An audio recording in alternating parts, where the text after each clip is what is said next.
The soil on Ward Dunbar's grave was still dark and loose. 4 days. That was all the time the world had given Cecilia Dunbar between the moment she pressed the last handful of earth over her husband's chest and the moment she heard the sound of Corvin Vickers' truck climbing the mountain road toward her home. She was standing on the porch when she heard it. Not because she had been waiting, because she had not been able to go back inside. The cabin was still full of Ward in all the ways a place holds a person after they are gone. His coffee mug on the shelf above the stove, his work gloves on the peg beside the door, the particular smell of wood smoke and pine pitch that had been his smell for so long, she could no longer separate it from the smell of the house itself. She had stood on the porch in the October cold and looked at the grave marker at the edge of the tree line, and she had been trying to find a thought large enough to contain what had happened. She had not found one yet. The truck was old and the road was rough, and she could hear the engine laboring up the grade a full 2 minutes before the headlights appeared around the bend below. It was early morning. The sun had barely cleared the eastern ridge. Frost still clung to the rail of the porch where her hand rested, and her breath made small clouds in the cold air. And somewhere high above the timberline a wind was moving through the pines with a sound like distant water. Cece knew the sound of that truck.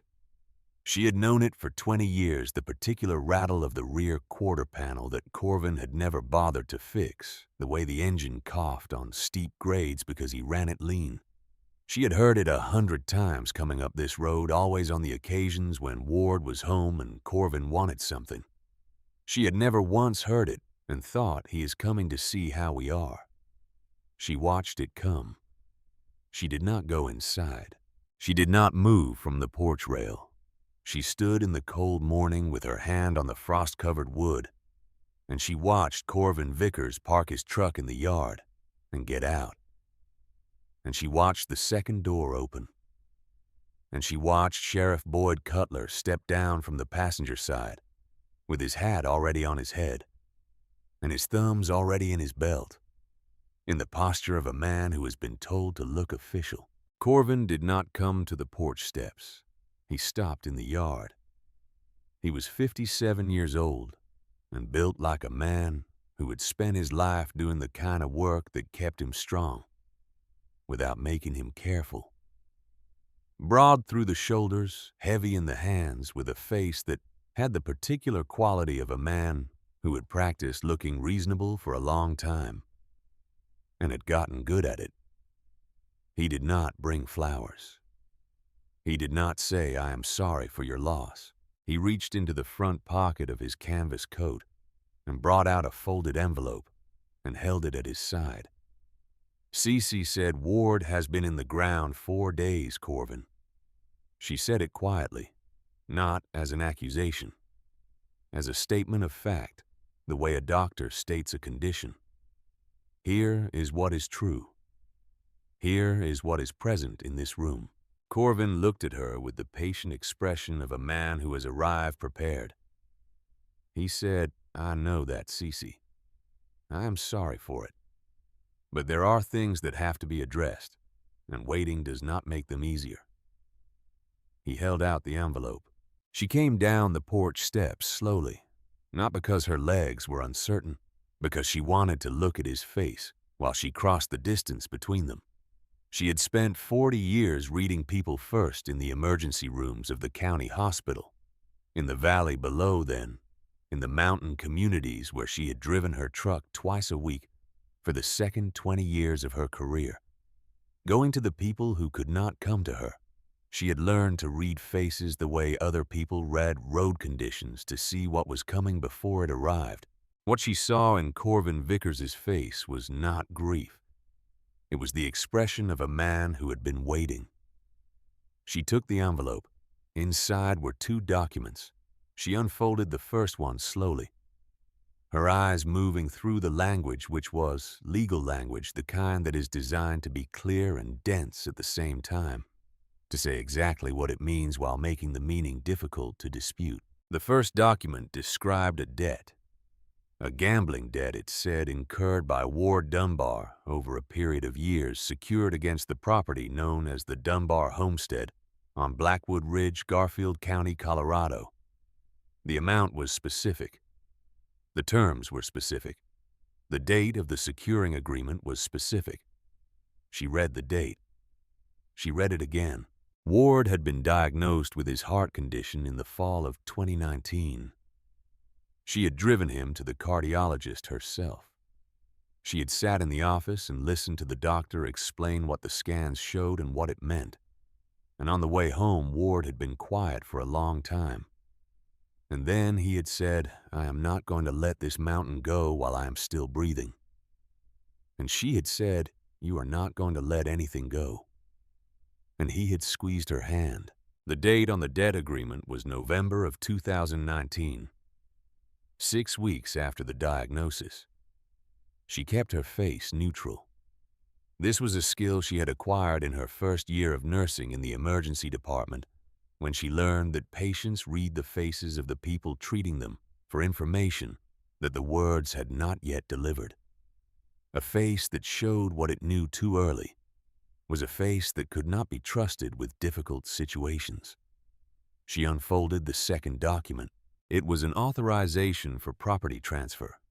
An agreement, it said, signed by Ward Dunbar, transferring all rights and claims to the Dunbar homestead property to Corvin Vickers in satisfaction of the outstanding debt. She looked at the signature. Ward Dunbar. The name written out in full in a careful, forward-leaning script that filled the signature line completely. 40 years. She had watched Ward sign his name to tax documents and purchase agreements and the occasional birthday card for 20 years on this mountain. She had seen him sign his name 1,000 times. Ward Dunbar did not sign his name Ward Dunbar. He had never in his adult life signed his full name to anything. He signed W.D., 2 letters, a period, 2 letters, a period. A habit from his father, who had signed the same way, who had told him once that a man's initials were worth more than his name because they meant he had already written his name so many times, he trusted the shorthand. The signature on this document was not Ward's signature. It was a forgery made by someone who had found out his full name, but had not known how he used it. She folded both documents carefully. She put them back in the envelope. She handed the envelope back to Corvin. She said, "How long do I have?" Corvin said, "The sheriff here has the paperwork. The transfer is already recorded. The property is mine as of the date of that agreement." She said, "How long do I have to collect my things?" Corvin said, "1 hour is fair." She looked at him for a moment without speaking. She looked at Sheriff Boyd Cutler, who was studying the middle distance with the particular concentration of a man who has learned to look busy when he does not want to look involved. She had known Boyd Cutler for 15 years. She had treated his mother when his mother could not make the drive down to the valley. She had sat in Boyd Cutler's kitchen and eaten his wife's cornbread and talked about the weather and the road conditions. Boyd Cutler did not meet her eyes. She turned and went back inside. The cabin was 1,600 square feet of board and beam that she and Ward had built in the second year they lived on the mountain, replacing the original structure that had been there when they bought the land. They had done most of it themselves, which was to say that Ward had done most of it, and Cece had done the parts that required 2 people and the parts that required someone who could read a level. It had taken them 3 summers to get it right. The roof had a pitch that shed snow without letting the weight accumulate. The windows faced south and east for the morning light. The stovepipe ran straight and true and had never once given them trouble. She stood in the middle of the main room and she looked at it. She did not let herself feel it yet. There would be time for that later, or there would not. But either way, now was not the time. Now was the time for the list in her head. The list that 40 years of emergency medicine had trained her to make in any situation. where the variables were hostile and the time was limited. She had 50 minutes. She was going to use every one of them. She went to the closet first. Ward's canvas pack, large external frame, the kind designed for multi-day mountain travel, the kind that could carry 60 pounds without destroying the back of the person carrying it. She pulled it out and opened it on the bed and began. Ward's rifle, a bolt-action 30-06 that he had owned since he was 25 years old, and that he had maintained with the careful attention of a man who understood that a well-kept tool was a tool that would not fail you when you needed it most. She checked the chamber out of habit, the way she had been taught, the way she always checked. Empty. She reached into the top shelf of the closet for the ammunition. The hunting knife. Her own, not Ward's, a fixed blade she had carried in her kit for 15 years. The kind of knife that was a tool before it was anything else. The small axe.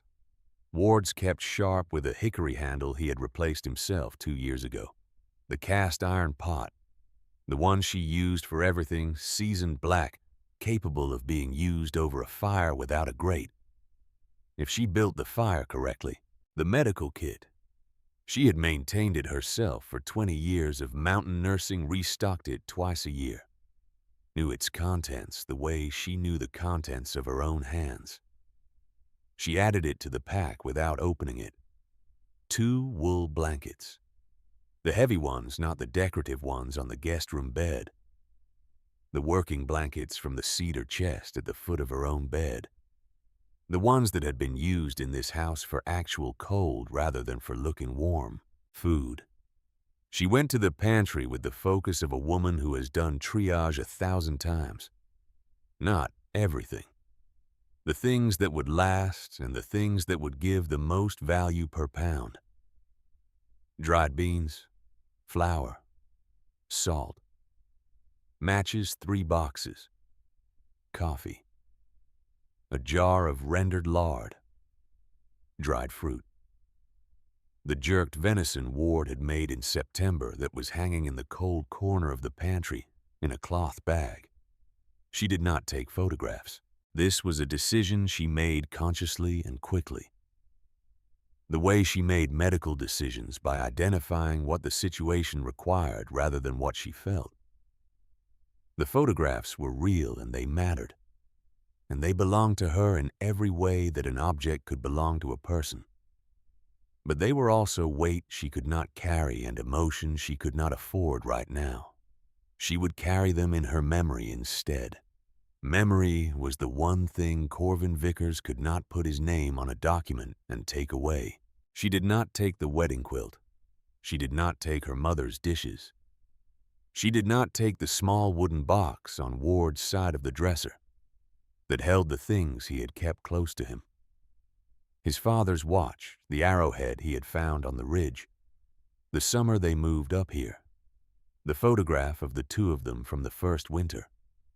She stood for one moment with her hand on that box. Then she closed the dresser drawer, shouldered the pack, and walked out. Corvin was standing near his truck. Sheriff Cutler had moved to the porch steps, not blocking them. Not blocking them, standing in the particular neutral position of a man who is present without being responsible. Cece came down the porch steps with the pack on her back and Ward's rifle in her right hand. She did not look at Corvin.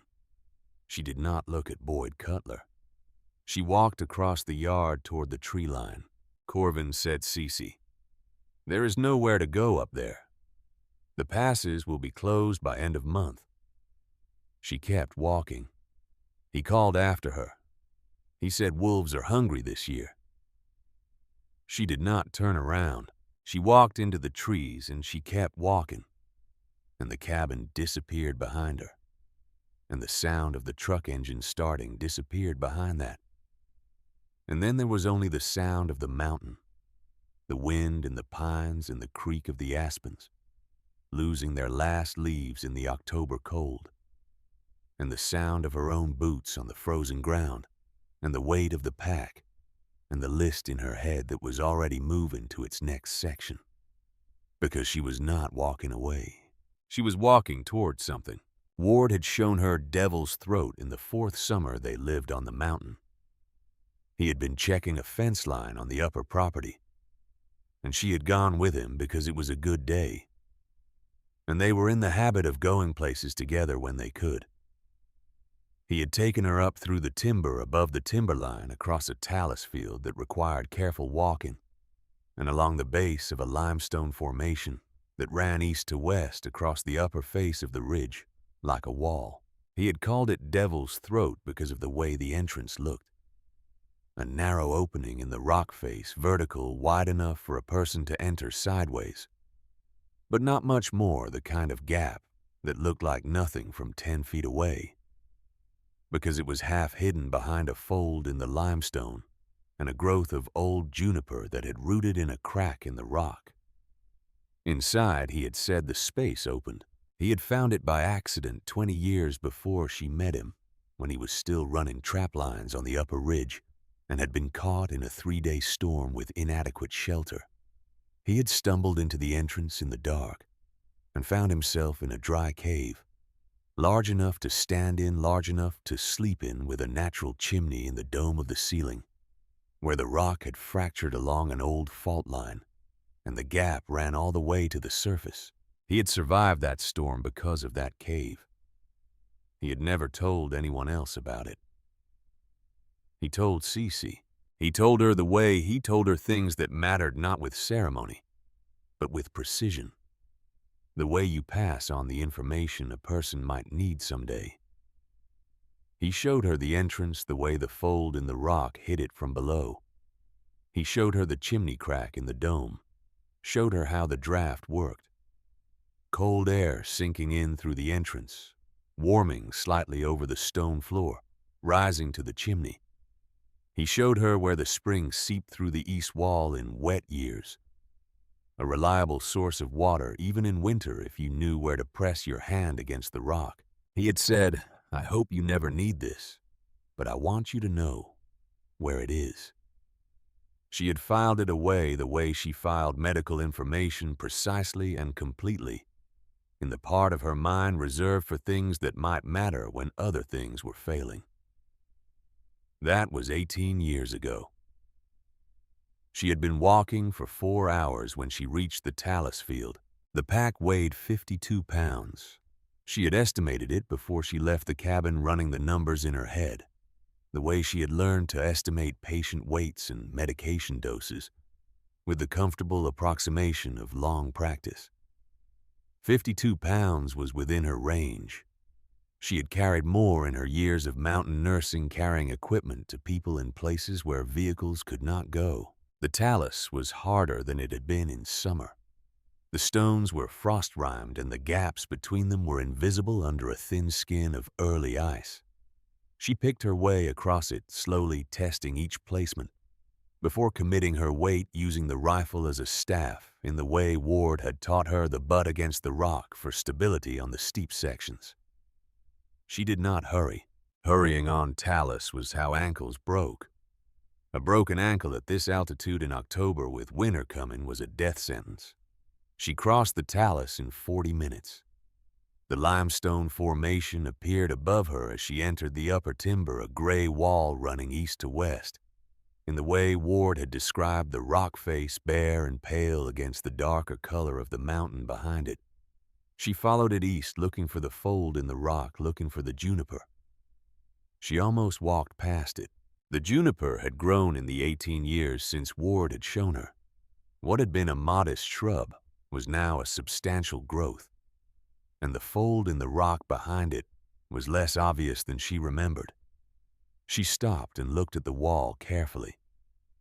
The way she had learned to look at things she was having trouble seeing, not by focusing harder, but by letting the focus soften, by looking at the whole rather than the part. There, the shadow behind the juniper was a different quality from the other shadows on the rock face. Deeper, more consistent. The particular quality of an opening that went somewhere, rather than stopping at the surface. She pushed through the juniper and stood at the entrance. The gap was narrower than she remembered, or she was larger. She turned sideways and pressed through the pack, scraping against the limestone on both sides. And then she was inside. For a moment, she stood still in the dark and breathed. The air was cold, but not the cold of the outside. Not the moving cold that found the gaps in clothing and worked its way in. This was still cold, the cold of a closed place, the cold of stone that had not seen sun in years. But it was not the killing cold. It was the cold of a root cellar in late autumn, the cold of a place that could be made warmer. She found the matches in the outside pocket of the pack. The first flame showed her the dome above her head, the stone walls on 3 sides, the floor of compacted dirt and limestone grit. The space was roughly the size of the main room in the cabin she had just left, 20 feet across, 15 feet deep, with a ceiling that varied between 7 and 10 feet. At the far end, the east wall showed a dark stain of moisture that ran from a crack in the rock to the floor. She held the match up toward the ceiling. The flame pulled, just slightly, just enough to show direction. The draft from the chimney was working. She let the match go out. She stood in the dark, and she thought about the next 5 months, in the way she thought about long cases. Complex cases, the kind that required planning at multiple levels simultaneously. She thought about fire. She thought about food. She thought about water. She thought about the winter that was coming, which she knew from 40 years on this mountain would be serious, which always was serious at this altitude, which would test everything she built here before February, let alone before the passes opened in spring. She thought about Corvin Vickers. She thought about the document she had been handed. She thought about the signature that was not Ward's signature. Ward had never signed his full name in his adult life. She knew this with the complete certainty of a woman who had watched the same person write their name for 20 years in 100 different contexts. He signed W.D., the period after the W, the period after the D, the particular economy of a man who had inherited a habit from his father and kept it because it was his. The signature on that document had been made by someone who knew his name but had not known him. She thought about the date on the debt agreement, November 2019, 6 weeks after the cardiologist's office, 6 weeks after Corvin had learned from wherever he had learned it that Ward Dunbar had a heart condition, serious enough to eventually end his life on Blackwood Ridge. She thought about Sheriff Boyd Cutler studying the middle distance. She thought about how long a plan like this would take to put together, and what it would require, and what would need to be in place before a man like Corvin Vickers would feel confident enough to drive up a mountain road 4 days after a funeral with paperwork already stamped. She thought about what kind of record a man like that might keep. A man who was paying someone. A man who was paying someone over a period of years in amounts he would need to track against the day when the arrangement was finally used. A man who would want documentation, not for legal purposes but for the same reason. All such men kept documentation because the person being paid also knew things, and the record was the thing that kept the balance of knowledge even. She struck another match. She held it up and she looked at the space that was going to be her home for the next 5 months.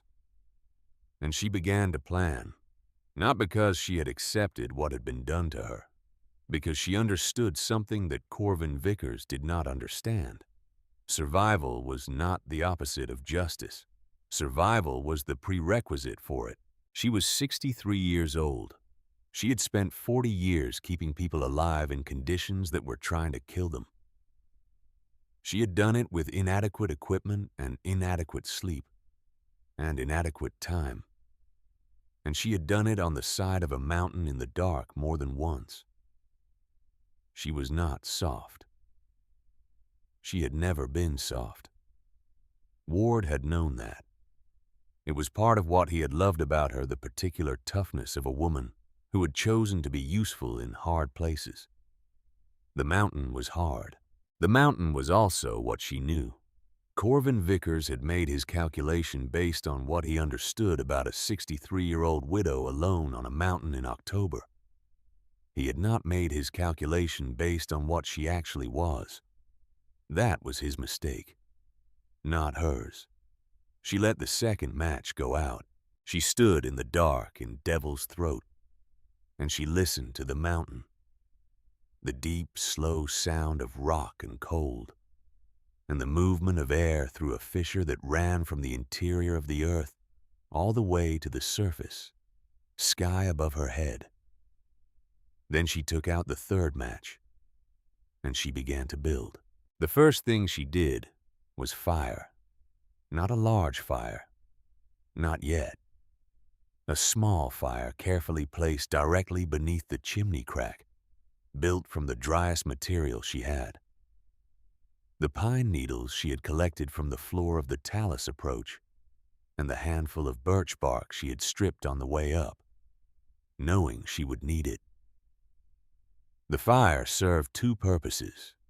It confirmed the chimney draft was working, which it was, the smoke pulling upward in the straight column of a functional flue, rather than rolling back into the room. And it gave her light. By firelight, she assessed the space in the methodical way she had assessed medical situations for 40 years. She identified the problems in order of severity. Cold, which was manageable but would become critical without consistent heat. Water, which the seep on the east wall would provide if it held through winter. Food, which she had enough of for perhaps 6 weeks if she was careful. And the traps produced. Wood, which the mountain had in abundance but which would need to be cut and carried and stacked before the deep cold made the upper slopes inaccessible. She also assessed the assets. The chimney was the primary asset, the feature that made everything else possible. Without it, fire would poison her in a sealed space before it warmed her. With it, she could maintain heat indefinitely as long as she had fuel. The dry floor was an asset. Limestone did not hold moisture the way granite did, and the floor of the cave had the particular texture of a surface that drained rather than pooled. The entrance was an asset and a liability simultaneously. Narrow enough to be defensible and easy to block against wind. Visible enough to be found if someone was looking carefully. She would need to address the entrance. But that was tomorrow's problem. Tonight, she ate a small meal of dried beans she had soaked in the pot with melted snow, added a piece of the jerked venison, drank water from the seep wall, and she sat with her back against the west wall of the cave, and she listened to the October wind above her on the mountain, and she thought about Ward, not about losing him, about what he had given her. 20 years of watching him work in this landscape, of following him on fence lines and timber cuts, and the long, slow surveys he did every spring to assess what the winter had done to the property. 20 years of listening to him talk about the mountain the way he had grown up talking about it, as a living system, with its own logic, its own patterns, its own language that rewarded the people who took the time to learn it, and punished the ones who didn't. He had said once, sitting on this mountain in early summer, with a view of 3 counties, that the mountain didn't care whether you survived. The mountain wasn't interested in your survival. The mountain was just the mountain. But it had a logic, and if you understood the logic, you could use it. And if you used it correctly, it would do things for you that nothing else could. She had thought she understood what he meant. She was beginning to understand it more completely. The fire settled into coals. She banked them carefully with the end of a stick, the way she had banked 100 campfires in 20 years of mountain life, conserving the heat rather than letting it burn away, maintaining the core that would allow her to rebuild in the morning with minimal material. Then she wrapped herself in both wool blankets settled into the corner where the wall and the floor met at the most protected angle, and she closed her eyes. She did not sleep immediately. She lay in the dark, and she thought about the signature on the document. Ward Dunbar written in full. The careful, looping letters of a person who had practiced writing a name that was not theirs.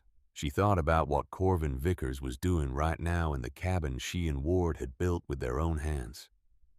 She thought about what he was expecting to happen to her. Then she let those thoughts go. Not because they were not important, because they were not urgent. Urgency was tonight. Tonight was warmth and rest and the calculation of what the next day required. The wind moved across the ridge above her. Somewhere in the darkness, something small moved through the brush near the entrance, a sound she identified without opening her eyes as the particular sound of a snowshoe, ere the quiet scrape of its feet on the frost-hardened ground. She filed that information away. She would need to set traps before the week was out. She would need to know every game trail within a mile of this location. She would need to know this part of the mountain the way she knew the emergency department she had worked in for 20 years, where everything was what everything did, which paths led, where. She had the winter to learn it. The fire was warm. The chimney was working. Outside, the mountain wind moved through the dark pines of Blackwood Ridge and carried the smell of coming snow, and the particular cold that meant the season had made its decision and was not going to reconsider. Cecilia Dunbar closed her eyes and let the mountain do what it had always done, which was to go on being the mountain, indifferent and enormous and full of the kind of logic that rewarded the people who took the time to understand it. She was going to take the time. She had all winter. She worked before the light was fully up. This had been her habit for 40 years.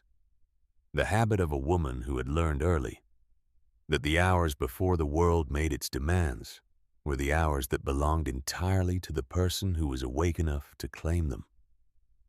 In the emergency department, she had used those early hours to review cases, to think through the decisions of the previous shift, to prepare herself for the day's particular uncertainties.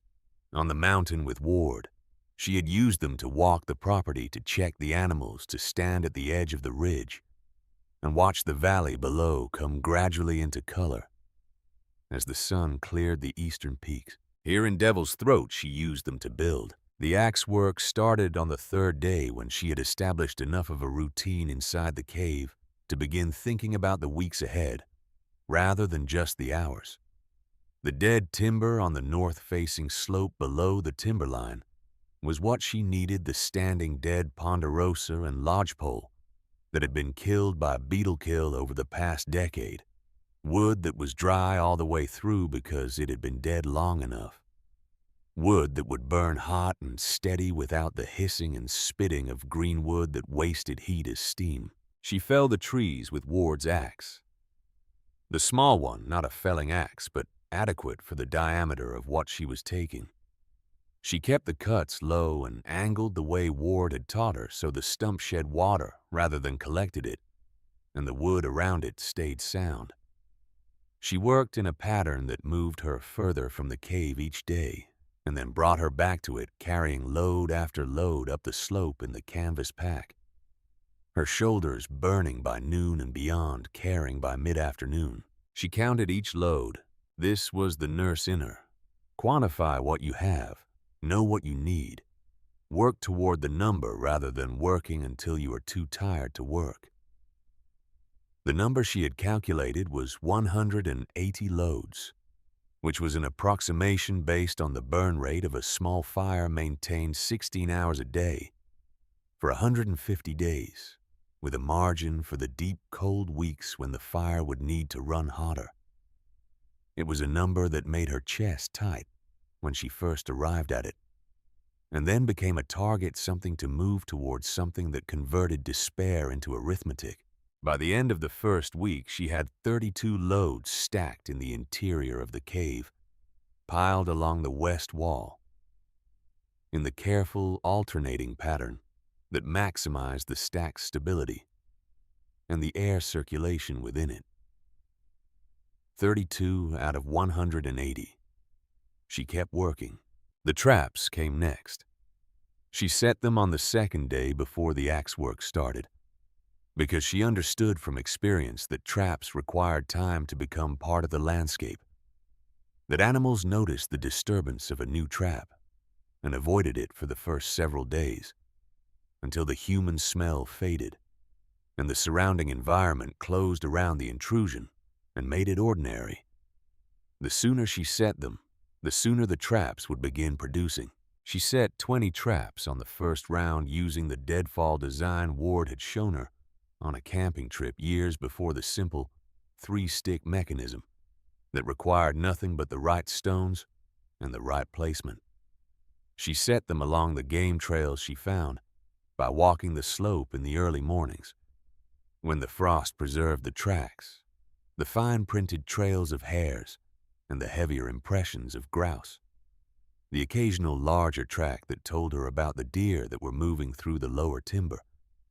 As winter pushed them down from the high country, she checked the traps every dawn with hands that were stiff from the cold and fingers that had to be warmed inside her coat before they could work the mechanisms. The first hare came on the 4th day. She skinned it outside the cave, working quickly in the cold air, her hands moving through the process with the particular efficiency of someone who has done a thing enough times that the body does it while the mind is somewhere else. The smell of blood and fresh meat in the cold mountain air was sharp and vivid, and she did not look away from it. She was not the kind of person who looked away from things. She built the smoking rack from saplings lashed to a frame of stones beneath the chimney crack, a design she arrived at by considering the problem with the same approach she used for improvised medical solutions. What is available? What does the problem require? What is the simplest arrangement that meets both conditions? Green hickory was best for smoking, which Ward had told her something about the particular compounds in the wood that preserved and flavored simultaneously. She found it on the lower slope. Cut thin strips of branch fed them into the coals below the rack. The smoke rose through the chimney crack and carried the smell of the cave away from anything that might follow it, and the meat cured slowly in the cold, dry air above the fire. She gathered what the mountain offered: pine nuts from the caches that squirrels had made and then in 2 cases abandoned, perhaps, because the squirrel had not survived the early frosts, perhaps because it had simply miscounted. She collected them without guilt. The mountain did not distribute its resources according to who had the original claim. It distributed them according to who found them and could use them. Cattail roots from the frozen margins of the small pond below the talus field, dug with the knife rinsed in the icy water carried back in the pot. They were starchy and dense and not particularly pleasant, but they were calories, and in the economy of winter, survival calories were the currency that everything else was priced in. Rose hips from the scattered wild rose that grew along the rocky outcroppings on the south-facing slopes, their fruit drying to a deep orange red. As the season progressed, tough-skinned and sour, but rich with the vitamin C that would stand between her and scurvy in the months when no fresh food was available. She worked until the light failed each evening, and then she worked by firelight until her eyes could no longer focus reliably. And then she banked the fire and slept. She had been living in Devil's Throat for 3 weeks when she came back from the lower ridge one afternoon and found the entrance uncovered. She stopped 15 feet from the cave. She stood still and she looked. The juniper branches she had woven across the entrance as a screen, the layered covering of brush and pine bough that she had built over the first week to make the gap in the rock face look like the rock face had been pulled shitaya, not blown aside. The branches were not scattered randomly the way wind would have left them. They were pulled to one side in a way that had direction in it. the kind of direction that hands make when they are moving something out of the way. She brought the rifle up. She held it and she listened, and she looked at the ground. Boot prints. Large, heavy, the deep impression of a man's boot with a lug sole, the kind worn for serious outdoor work. 2 sets coming in, 2 sets going out. She tracked them with her eyes from the entrance back down the slope, and then turned to follow them up toward the north, toward the higher ridge. Recent. The frost around the edges of the prints was still sharp, rather than crumbled, which meant they had been made within the last few hours. She lowered the rifle. She pushed through the remnants of the brush screen and stood in the entrance and looked. The smoking rack was on its side. The meat that had been curing on it, 9 days of accumulated hare and squirrel and 2 grouse from the traps, was on the floor of the cave ground, into the dirt under the weight of a boot that had stepped on it deliberately. The flour was open. Half of it had been poured across the stone floor in a pale, spreading fan that could not be recovered. 2 of her carefully stacked fuel loads had been taken, the outermost ones, the logs that were thickest and driest, the best of what she had cut. Pinned to a log with her own knife was a piece of paper. She crossed the cave and took the knife out of the wood, and she looked at the paper. The handwriting was Corvin Vickers. She had seen it on enough notes over enough years to recognize it. The particular cramped backward slant of a man who had taught himself to write and had never been corrected. The note said one thing. It said, "Winter is long up here." She stood in the wrecked interior of her cave, and she read those 4 words, and she held them for a moment. Then she sat down on the floor, not because her legs had failed, because she had learned in 40 years of difficult work that there were moments when sitting down was not surrender but something else, the deliberate creation of a stillness in which the necessary next step could reveal itself. She had sat down on emergency room floors during long shifts when a patient had died, despite everything, when the failure was complete and real, and had to be absorbed before anything useful could happen again. She had learned that the absorption was faster when she let it be what it was, rather than trying to move past it before it was finished. She sat on the floor of her cave with the wrecked evidence of 3 weeks of work around her, and she let herself feel what she felt. It was not despair. She was not built for despair in the way some people are, the way some people move toward it when the conditions are right, almost as though they expected it and had left a place for it. She had always moved toward anger instead, the particular hot, clean anger that had carried her through difficult shifts and complicated diagnoses, and the moments in her career when something was being done wrong, and she was the person who could see it and correct it. The anger came now. It came up through her chest and into her throat, and she let it come. She gave herself 10 minutes. She had learned this in the emergency department, the 10-minute rule she had never said out loud to anyone, but had practiced for years. A bad outcome got 10 minutes, not more. 10 minutes of sitting with it, feeling it completely, not managing it or diminishing it or explaining it away. And then the 10 minutes ended, and you stood up and you went back to work because there was always more work. The 10th minute ended. She stood up. She looked at the destroyed meat on the floor. She picked up the knife. She assessed the situation with the clinical thoroughness that was her fundamental nature. The food loss was serious. The flour loss was significant. The fuel loss was manageable. The greatest damage was not material. It was informational.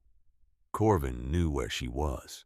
He had known she was here, had found her, had done what he did, and had walked out again with the confidence of a man who believed the mountain was doing the work for him. He had not harmed her directly. He had let winter be the weapon. He had come here not to confront her, but to chip away at her margin to reduce what she had, and leave her with less than she needed to tip the balance from survival toward failure by one specific calculated degree. It told her something about him. It told her he was not reckless. He had not come to remove her from the mountain. He had come to adjust the conditions so that the mountain would do it. That was the action of a man who understood liability, who understood the difference between causing a harm and allowing a harm to occur. He had not touched her. He had only taken wood and spoiled food. He expected the winter to take care of the rest. What this meant for her was specific and required a response that was also specific. She could not stay where he could find her. She spent 2 days moving deeper into the cave system. Devil's Throat. She discovered in those 2 days of exploration, with a candle stub held carefully in her cupped hands, was not a single chamber. The main room where she had been living was the forward section, accessible from the entrance, relatively well ventilated. At the back of the main room, behind a natural column of limestone that had grown from floor to ceiling over centuries, there was a narrowing passage, and through the narrowing passage there was a second room, smaller, lower ceilinged, darker, but dry. And at the top of the second room, in a corner where 2 rock faces met at an angle, there was another crack in the ceiling, smaller than the main chimney, but present a thread of moving air that told her a fire built in this room would also have somewhere to go. She moved everything, every log, every piece of dried meat that could be salvaged from the floor, the pieces that had not been crushed and had only been scattered, which was perhaps a third of what she had accumulated. Every tool, every blanket, every scrap of food. She carried it through the narrowing passage, load by load, and she stacked it in the new room, and she assessed the new room, and she rebuilt her smoking rack, and she continued. Then she sealed the passage. She spent a full day doing this, gathering the heavy flat stones from the floor of the main cave and fitting them into the passage opening, not mortar, but stone against stone. The dry stack method that old mountain builders had used for centuries. She worked them into the opening from the inside, fitting each piece against the next, filling the gaps with smaller stones, and then she stepped back and looked at her work. From the main cave, the passage now appeared to be a natural collapse. A section of wall that had fallen inward, a pile of rubble that blocked what might once have been a continuation of the space.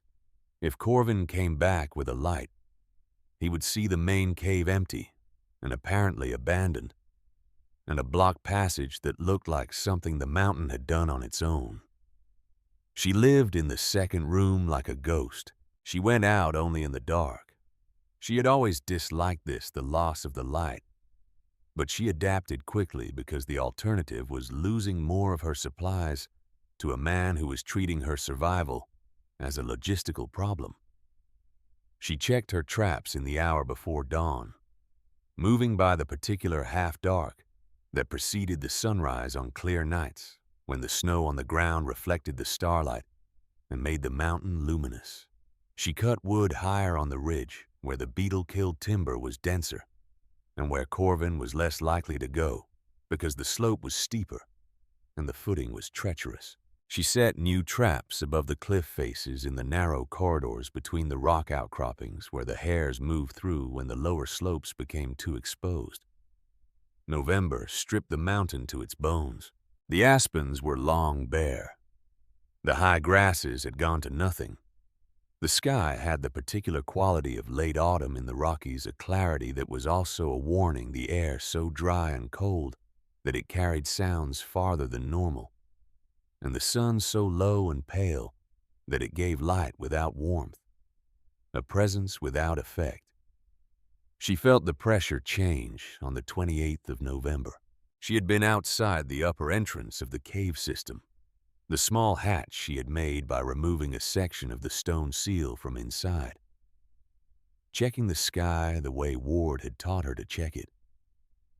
Not just looking at it, but reading it, the particular quality of the cloud formation on the northwest horizon.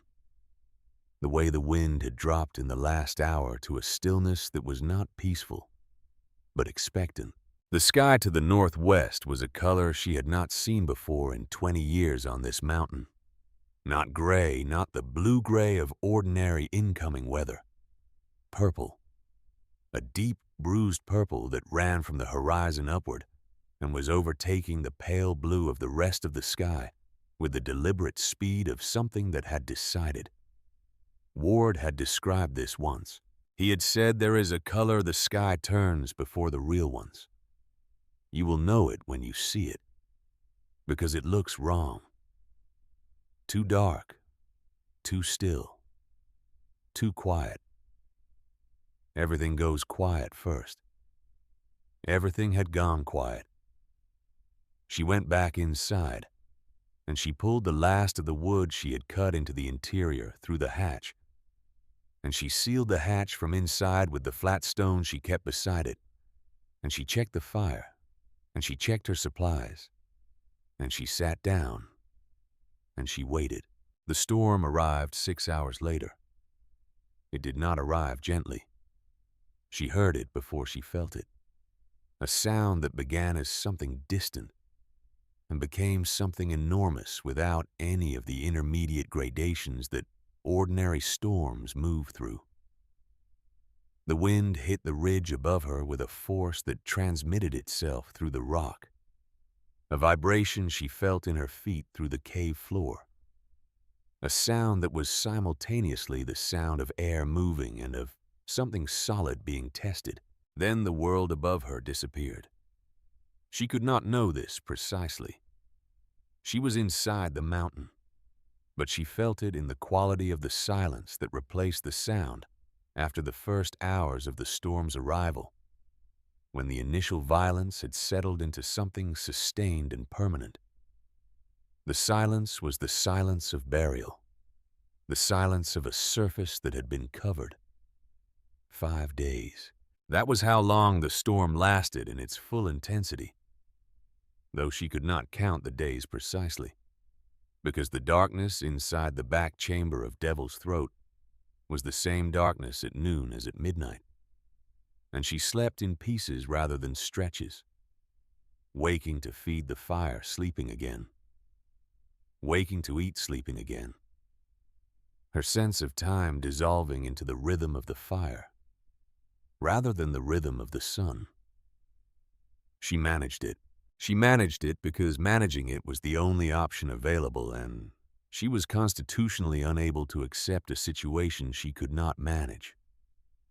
She fed the fire from the wood she had stacked, measuring what she burned against what remained, keeping the math current in her head.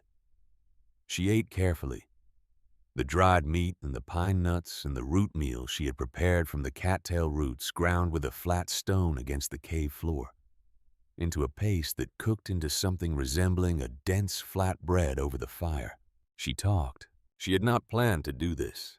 It had happened on the second day of the storm, when the silence of the sealed cave had become a presence in itself, a weight that she recognized from her nursing experience as the particular weight of sensory deprivation, the condition that preceded the mental deterioration that isolated patients experienced in extended intensive care. She had seen patients in windowless ICU rooms lose track of themselves over 72 hours.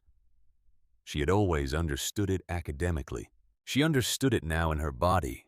She began to speak. She spoke about Ward first, not about losing him, but about knowing him. She described the specific way he moved through the woods, the quality of his attention to the ground under his feet, the way he could tell from a track, not just what animal had made it, but how long ago, and what the animal had been doing, and which direction it was going next. She described the sound of his voice in the morning before coffee, the way he said her name when he was waking up, not Cece, but the full Cecilia, 3 syllables, each one given its weight. She spoke about her patients. She spoke about the ones she had saved and about the ones she had not been able to save. And she spoke about the difference between those two categories and what the difference had taught her. She spoke about the woman on Blackwood Ridge who had been in cardiac arrest when Cece arrived at her door, whose daughter had been doing compressions since the telephone call, and how they had worked together, Cece and the daughter, for 37 minutes, until the air ambulance landed in the field behind the house. The woman had lived. She had come to Cece's house 2 Christmases later with a pie. She spoke for hours. She spoke until her throat was dry, and then she drank water, and she spoke again. She spoke because speaking was the evidence that she was still present, still coherent, still the person she needed to be. Then, the danger came from inside. She woke one morning, she could not say what morning, and the waking was wrong. Her first awareness was of the weight of her own limbs, which were heavier than they should have been, heavy in the particular way of exhaustion, so profound it felt like illness.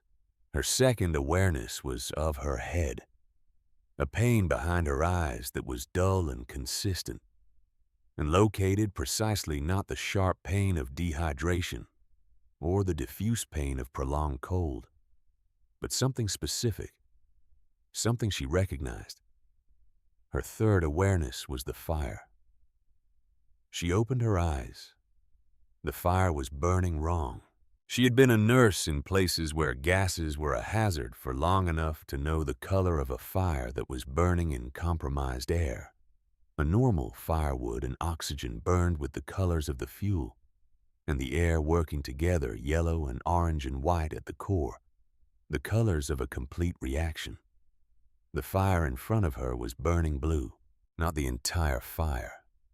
The edges of it, the outer reach of the flames where the reaction was happening at the margins of the available oxygen, blue-tinged and lower than normal, the particular visible signature of a fire that was consuming the last of what it had to consume. She understood immediately. She had worked in a carbon monoxide case once early in her career, a family in a house with a block chimney. She had walked into that house and known within 30 seconds what she was dealing with. Not from the symptoms of the family who were all incapacitated in various degrees, but from the color of the gas fireplace in the living room and the particular heaviness of the air. The blizzard had packed the chimney crack above her with snow. There was no longer anywhere for the products of combustion to go. The carbon monoxide was building in the sealed chamber. The heaviness of her limbs, the pain behind her eyes, the fact that waking had felt wrong. These were the early symptoms. She knew the progression precisely. The early symptoms became pronounced symptoms. The pronounced symptoms became impairment. The impairment became the stage where a person could no longer make correct decisions and began making incorrect ones, including the incorrect decision to lie back down because they were tired and the fire was warm, and there was a feeling of comfort that was not comfort at all, but the beginning of the body shutting down. She tried to sit up. Her arms shook with the effort. She rolled to her side and pressed her palm against the cold cave floor and pushed. The room tilted. The fire blurred. She saw Ward. He was sitting on the log pile against the wall. He was wearing the red flannel shirt he had worn every winter for 15 years. The one with the frayed collar that she had offered to replace, and he had refused because the fraying didn't bother him, and he saw no reason to change something that still worked. His face looked the way it looked when he was thinking slightly inward, not absent, but present in a different direction. He said, "Rest. It's all right. You're warm." The voice was Ward's voice exactly. The particular quality of it, the warmth and the unhurried certainty. She felt something in her chest move toward it. The way you move toward warmth when you are cold instinctively, without choice. She looked at him. She looked at his face. And the part of her that was a nurse, the part that had been a nurse for 40 years and had learned to function in the specific compressed way of a person who must be reliable in conditions designed to prevent reliability. That part said no. It said, "That is not Ward." It said, "Ward is dead, and that is not Ward." And you know what that is. She knew what it was. The hallucination was the symptom. The symptom was the poison. The poison was in the air she was breathing. She did not look at Ward again. She found the axe. She found it by feel her hand moving along the cave floor in the direction she knew. It was because she had placed it there herself. And she always put it in the same place, the habit of a woman who had learned that things needed to be findable in the dark. Her fingers found the hickory handle. She got to her knees. The motion was wrong. Her inner ear was not giving her reliable information, and the floor seemed to shift as she moved over it. She used the axe handle as a staff, and she moved toward the ceiling of the cave in the direction of the chimney crack, which she knew by position rather than by sight, because the fire was barely illuminating the immediate area, and the crack was in the corner above the angled wall. The axe was heavy. It was always heavy. She had swung it thousands of times over the past weeks, and it was always the same weight, and her body had learned to manage that weight with the efficiency of long practice. But her arms were not reliable. The first swing was too short, and the blade struck the lower edge of the crack without breaking through the blockage above it. She swung again. The second blow was better more from will than from strength. The particular force that comes from the understanding that the next thing you do is the last thing you will do if it does not work. The blade found the blockage. She felt it connect with the packed ice and snow above the crack. Nothing moved. The vision of Ward was still in her peripheral sight. She was not looking at it directly. She swung a third time with everything she had left, which was not much, which was the last of what the previous hours of wrong air had left available to her. And she put it all into the blow, and the blade went through. Snow and ice fell. The fire went out. The cold that came through the crack was extraordinary, not gradual, immediate. The particular cold of a mountain that had been sealed above a fire for 5 days and was now opening into a space where the air temperature was 40 degrees warmer than what was pushing in. She felt it on her face and hands like something physical. She fell backward. She lay on the cave floor in the complete darkness. The fire out, the only sound the rush of cold air through the opened crack, and the distant, indeterminate sounds of the storm still moving above her. She breathed. She breathed carefully, deliberately, pulling the cold air into her lungs in the way she had learned to breathe in difficult situations slowly and fully. The kind of breathing that moved the blood, rather than just the chest. She counted breaths the way she counted heartbeats in the field, using the rhythm to anchor herself to the present, rather than the failing present that the gas had been building. 10 breaths, 20. The weight in her limbs was still there, but it was different now. The weight of exhaustion, rather than the weight of poison. The weight of a body that had been doing something very hard for a very long time, and was now being asked to continue. She found the matches. In the darkness by feel, she found the match tin in the small pack that she kept within arm's reach of her sleeping position, because she had been a nurse for 40 years, and the preparation of the nurse was to keep what mattered close. The first match failed. Her hands were shaking in the cold air and the match head scraped wrong. The second match caught. She held it carefully, shielding it, and found the tinder bundle she kept beside the fire ring, the dry moss and pine needles and birch bark strips that she prepared fresh every 2 or 3 days, keeping them always ready, because fire was the margin between alive and not alive. and she treated the materials of fire with the same care she had given to the medications in her nursing kit. The tinder caught. The small flame grew. She fed it from the wood she had stacked beside the fire ring, and she watched it grow in the way she had watched a patient's color return after a crisis with the particular quality of attention that is not quite relief, because relief requires certainty, and certainty is never completely available. But that is closer to relief than anything else. The fire grew.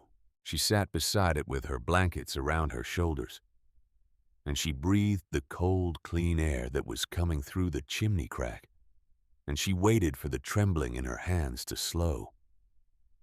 Ward was not in the room. He had not been in the room. She knew this. She had always known it.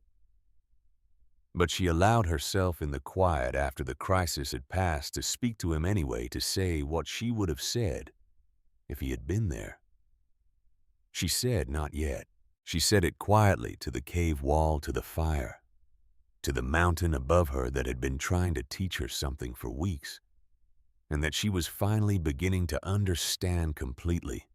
Not what Corvin Vickers thought, not what the cold thought, not what the sealed air of a block chimney thought. Cecilia Dunbar was not ready. She had things left to do that required her to be alive and present and standing upright with a lockbox in her hands and a room full of people watching her. She had 40 years of making herself useful in conditions that argued against usefulness, and she had not run out of conditions yet. December stripped her thin. The meat was gone by the middle of the month. The beans were gone. She lived on pine nuts and the root meal and the occasional hair from the traps, which produced less reliably now that the deep snow had changed the animals' movement patterns and sent some of them into longer dormancy. Her face hollowed. Her hands lost their padding, the flesh over the knuckles thinning until the joints were prominent, and the tendons moved visibly under the skin when she flexed her fingers. She did not weigh herself. There was no way to weigh herself. But she could feel the change in the way the blankets lay on her shoulders, in the way the pack sat on her hips, in the effort required to carry a load that had been manageable in October. She kept working. Every morning she pulled the hatch open before dawn and climbed out into the pre-dawn dark. And she checked the traps, and she noted what the mountain was doing. And she returned to the cave with whatever the traps had given her, or had not given her. And she made what she had into what she needed. She talked to Ward some evenings, not because she believed he was there, because the sound of her own voice organizing itself into conversation kept her from the particular drift that she recognized as the early stage of the mental degradation that isolation produced. She had seen it in patients. She recognized its approach in herself. She resisted it by talking. She told Ward about the work she had done, about the specific problem of the chimney blockage and how she had solved it, and what she had added to her morning routine. Since then, the habit of checking the crack in the ceiling every morning and evening, with a candle held near it to test the draft, so that she would know before the symptoms presented rather than after. She told him about Corvin. She told him what she had understood about Corvin's plan. Not just the plan to take the property, but the longer plan, the one that began in November of 2019 when he had learned about the heart diagnosis and had started making arrangements, building the financial and legal structure that would be in place when the time came. She had thought about this in the long, dark hours of the sealed cave, and what she had arrived at was a picture of patience and deliberateness that she found in a way she had not expected clarifying rather than frightening. It clarified because it told her that the same records that required a man like Corvin to have would be kept somewhere. He would not carry them in his head. He would keep them the way a man kept things he needed to prove, and also things he needed to hold over the person he had paid. Paper was the language of arrangements like the one Corvin had made with Boyd Cutler. Paper was the proof and the threat simultaneously. She told Ward about the signature. She told him about the way the forger had written Ward Dunbar in full. The careful, looping script of a person who had copied a name without understanding how the person who owned that name used it. She told him she was going to need that paper when the spring came. She told him she had a plan. January took the last of the food. She lived on boiled bark, and what the traps gave her, which, in the worst week of January, was nothing for 5 straight days. She was genuinely hungry in a way she had not been hungry since childhood. The kind of hunger that became a physical fact, rather than a feeling. A presence in the body that occupied attention. The way pain occupied attention steadily and without mercy. She did not stop working. Every morning she left the cave, and she checked the traps, and she cut what wood she could. And she moved on the mountain in the way Ward had moved on it, with attention rather than speed.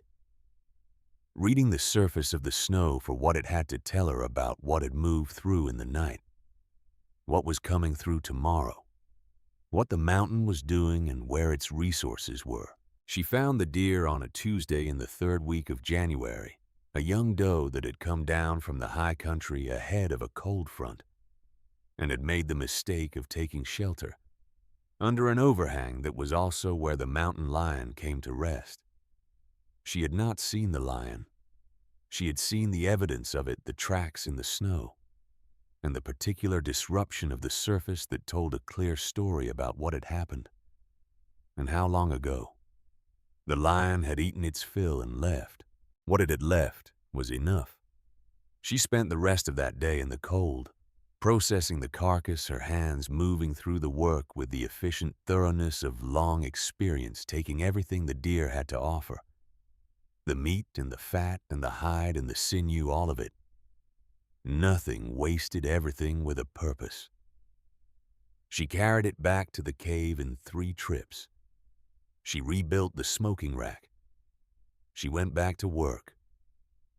February was still. The storms had passed through and the mountain had settled into the cold blue stillness of deep winter. The kind of cold that was complete and permanent rather than violent. The cold of a season that had made its point and was holding it. She was thinner than she had ever been. But she was clear. She was clear in the way that people become clear when everything unnecessary has been removed from the immediate situation. When what remains is the essential. When there is nothing left to manage except what matters. She was clear about Corvin Vickers and what he had done. She was clear about Boyd Cutler and what he had been paid to do. She was clear about the signature and the debt document and what those documents would mean to a judge who was shown alongside them a collection of records kept by a man who had been paying the sheriff of Garfield County for 4 years. She was clear about where those records would be, not in the cabin. She had thought about this for weeks, and she had arrived at the same answer each time. Corvin was not a careless man. He was a man who kept records, and also kept the records separate from the thing the records could be used to undo. He would not keep the payment ledger in the cabin he had taken from her because, if she came back for the cabin, the ledger would come with it. He would keep it somewhere else, somewhere that was his, and only his, and that she would not think to look. The hunting camp on the North Ridge. Corvin had maintained a hunting camp on the North Ridge of the property for 15 years. Ward had mentioned it once as the kind of thing a man like Corvin would maintain, a structure that was his alone, that no woman he was married to would have reason to access. A place where things could be kept that didn't need to be explained. She would go there in spring. She would go there because spring was coming. She could feel it in the mountain the way you feel a change in a patient. Before the numbers change, a quality in the air, a shift in the pressure, the particular lightness that preceded a thaw. It was not warm. It was not close. but it was coming. Cecilia Dunbar lay in the back chamber of Devil's Throat in February on a mountain in Colorado, and she felt the season turning above her. And she made her plans, and she waited for the right moment to descend. She was not finished. She was 63 years old, and she had survived a winter that was trying to kill her. And she was not finished. There was work left to do. The thaw came the way Ward had always said. It came on the high ridge not all at once, but in increments so small you could miss them if you were watching for the dramatic rather than the precise. She felt it first in the air pressure.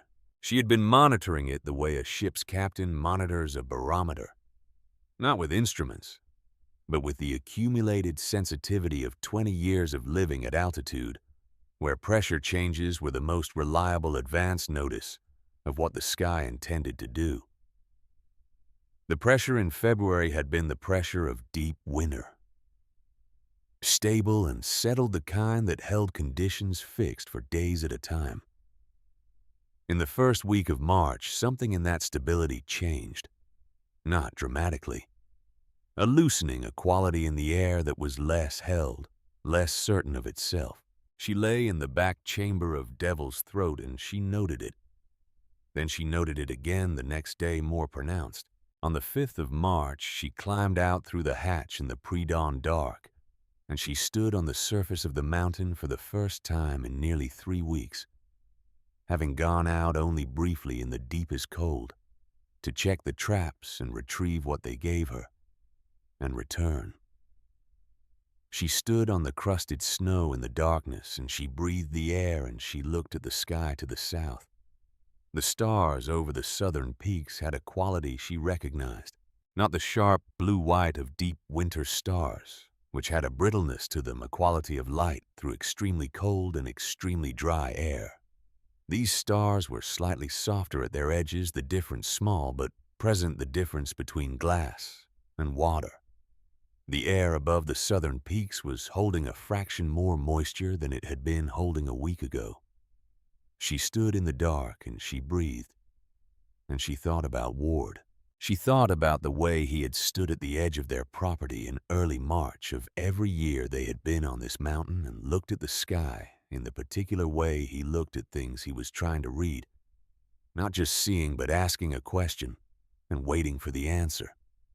She had stood beside him dozens of times and watched him do it, and she had learned over the years to ask the same question with her own looking. The question was simple. Is it time? She looked at the sky for a long time. Then she went back inside and she began to prepare. Preparation took 3 days. Not because there was much to prepare, there was very little left of what she had come to the cave with, and very little she had accumulated since. But because preparation in this context was not about accumulating but about assessing.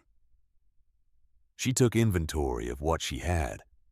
She assessed her own condition honestly the way she had assessed patients for the entirety of her nursing career, without sentiment and without self-deception. She was thinner than she had ever been. The mirror was irrelevant because she had no mirror, but she knew her own body's weight by how it moved, how it responded to effort, how the pack sat on her hips when she loaded it. She had lost somewhere between 20 and 30 pounds, which on a woman of her height and original build left her functional, but diminished a tool that had been used hard and maintained minimally, and needed rest and food, and the restoration that only ending the immediate crisis could provide. Her hands were not soft. They had not been soft for 40 years of nursing, but they were a different kind of hard. Now the particular hard of hands that had been doing outdoor work in extreme cold for 5 months.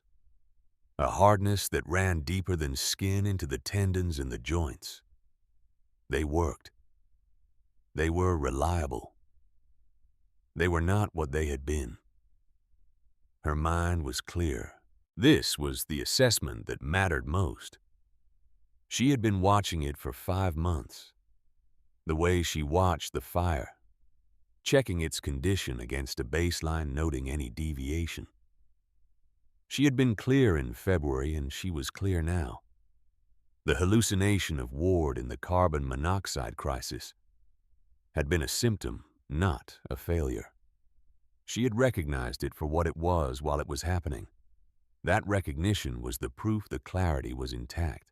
She had been talking to Ward in the evenings, and she was honest with herself about what that was.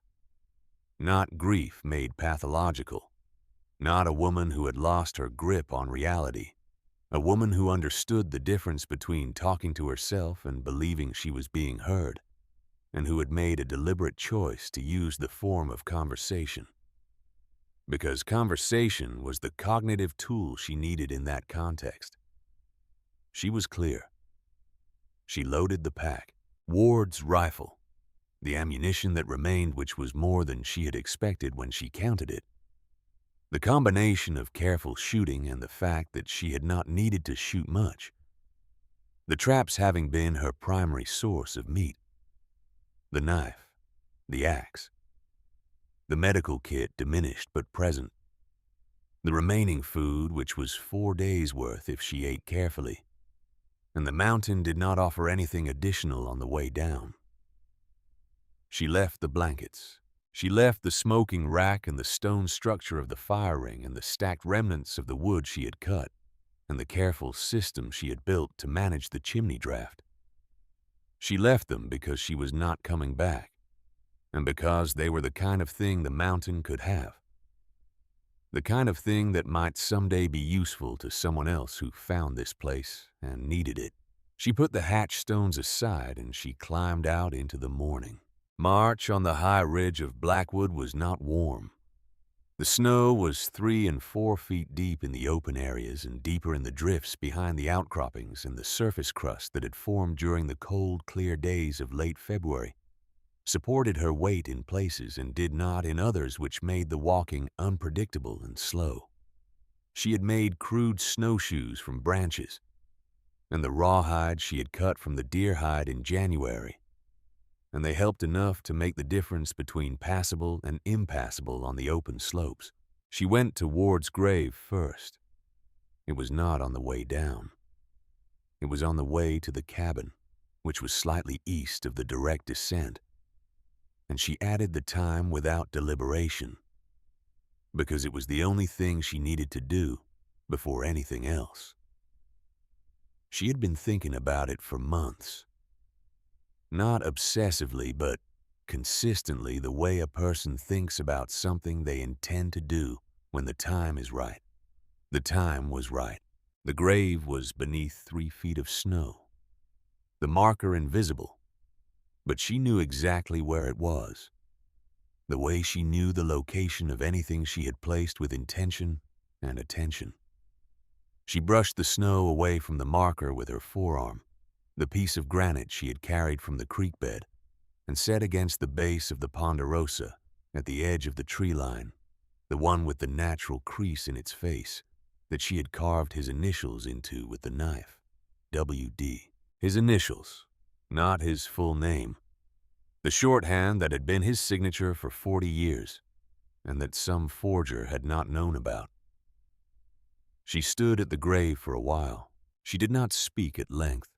She had said everything she needed to say to him in the cave over the winter. The long evenings of speaking out loud into the dark. The accumulation of a conversation that had been ongoing since October.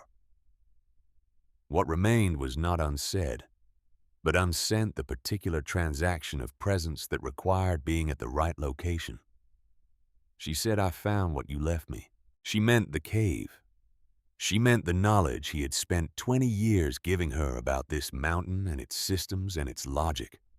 She meant the quality of attention he had modeled for her so consistently and for so long, that she had absorbed it into her own way of seeing without realizing how thoroughly it had become hers. She said, "I am going to finish it now." She put her hand briefly on the cold granite of the marker, and then she adjusted the pack on her shoulders, and she turned east. The hunting camp was on the north ridge, 2 miles from the grave marker, at an elevation slightly above the cabin, accessible from the main property by a track that Ward had never used, but that Cece had seen on the property survey 20 years ago. She knew its general location. She knew it from the kind of oblique knowledge that comes from living near a thing for a long time, without ever going to it the way you know where your neighbors keep their garbage cans from years of noticing without looking. The North Ridge was exposed. The wind came off the high country to the northwest and ran down the ridge face without obstruction, and the snow conditions on the exposed slope were different from the sheltered areas she had been moving through. Wind-scoured and dense in some sections, deeply drifted in others where the rock outcroppings created eddies in the airflow. She picked her way across it with the care the conditions required, testing the surface, reading the snow the way Ward had taught her to read it. She smelled the camp before she saw the damage. Not smoke, not fire. The particular smell of disturbed pine. The sharp resin smell that released when a large tree broke, when the wood itself was exposed to the air after being sealed in bark for decades. She knew that smell. She had grown up in these mountains, and she had smelled it after every significant wind event and every avalanche. She came around the shoulder of the ridge, and she stopped. The north-facing slope above the camp had released. She had known it might. She had been thinking about it since December, when the storm had loaded the slope, and she had understood, doing the mental calculations she had learned from Ward, that the accumulation above the camp was approaching the threshold where a sufficient disturbance would send it down. She had not known when. She had not known if. She had only known that the conditions were present. The avalanche had not been small. The entire upper face of the north slope had come down a section, perhaps 300 feet wide and 200 feet long, and it had come down through the camp, and beyond it, carrying the trees at the camp's edge with it, and depositing them in the valley below, in the particular chaos of a debris field where size and weight and velocity had conspired to produce something that looked less like a natural event and more like an argument. The tent structure was gone. The canvas had been torn and was visible in fragments among the debris, the poles bent and half buried. The fuel containers that had been stored at the camp's edge were scattered down the slope. The large, flat stones that had formed the fire ring were overturned and displaced. Cece stood at the edge of the debris field, and she looked at it, looked. She was a nurse. She had responded to accidents and emergencies for 40 years, including 2 avalanche rescues in her years as a mountain nurse, and the professional part of her mind that could not be turned off, the part that assessed every scene for life signs and actionable priorities, was already reading the debris field before the rest of her had decided what to do. She went down into it. She moved carefully through the debris, testing her footing with each step. The surface of the slide path unstable in the way of all avalanche deposits. The snow compacted and irregular and concealing voids that the surface gave no indication of. She worked from the outside inward, the way you worked any collapse systematically, and from the periphery toward the most likely location of what you were looking for. She found Corvin Vickers 20 minutes later. He was in the eastern margin of the debris, partially exposed where the slide had thinned, before stopping enough of him above the surface that she was able to assess him without excavation. The cold had preserved him in the way of extreme cold, and she was clinical about what she saw, because 40 years had made her clinical, and because being clinical was how she honored the fact of death, rather than turning away from it. She stood over him, and she was quiet for a moment, not for grief. She did not have grief for Corvin Vickers in the way she had grief for other deaths she had witnessed. What she felt was quieter and more complex than grief, a kind of stillness that she associated with outcomes that were complete, without being satisfying the end of a process that had needed to end. She thought about what Ward had said about the mountain. The mountain did not care whether you survived. It was not interested in you. It had a logic, and the logic applied to everyone equally. And the people who respected the logic were not rewarded. And the people who ignored the logic were not punished. They were simply subject to it. The consequences of ignoring it were not punishment. They were physics. Corvin Vickers had made his camp in a location below an overloaded slope. The slope had done what overloaded slopes do. Cece looked at the eastern margin of the debris field, and she began to look for what she had come to find. She found it beneath his left arm. He had been holding it. She understood when the slide came. Holding it or reaching for it, carrying it toward the camp entrance, or away from it. The particular position of the arm and the shoulder suggested the instinctive cradling of something being protected. The unconscious priority a person assigned to the thing they were carrying when everything went wrong at once. A metal box. She recognized the type. It was the kind sold in hardware stores for documents and valuables. The kind with a simple key lock. Gray-painted steel approximately the size of a hardcover book. It was cold in her hands and slightly dented on one corner where something in the slide had struck it. The lock was intact. She did not have the key. She had not expected to have the key. She sat down on a timber from the debris field, and she considered this for a moment. And then she took out the hunting knife, and she applied it to the lock mechanism, in the way she had once applied it to an IV line, when she had no other option. Not the designed use, but the available one. The lock was not a security lock. It was a convenience lock, the kind designed to keep papers from falling out, rather than to resist a determined person with a blade and 40 years of improvisation experience. It yielded in 4 minutes. Inside the box were 3 things. A stack of folded documents bound with a rubber band. A small brown notebook spiral-bound the pages dense with handwritten entries. And cash banded in 2 packets which she set to the side without counting it.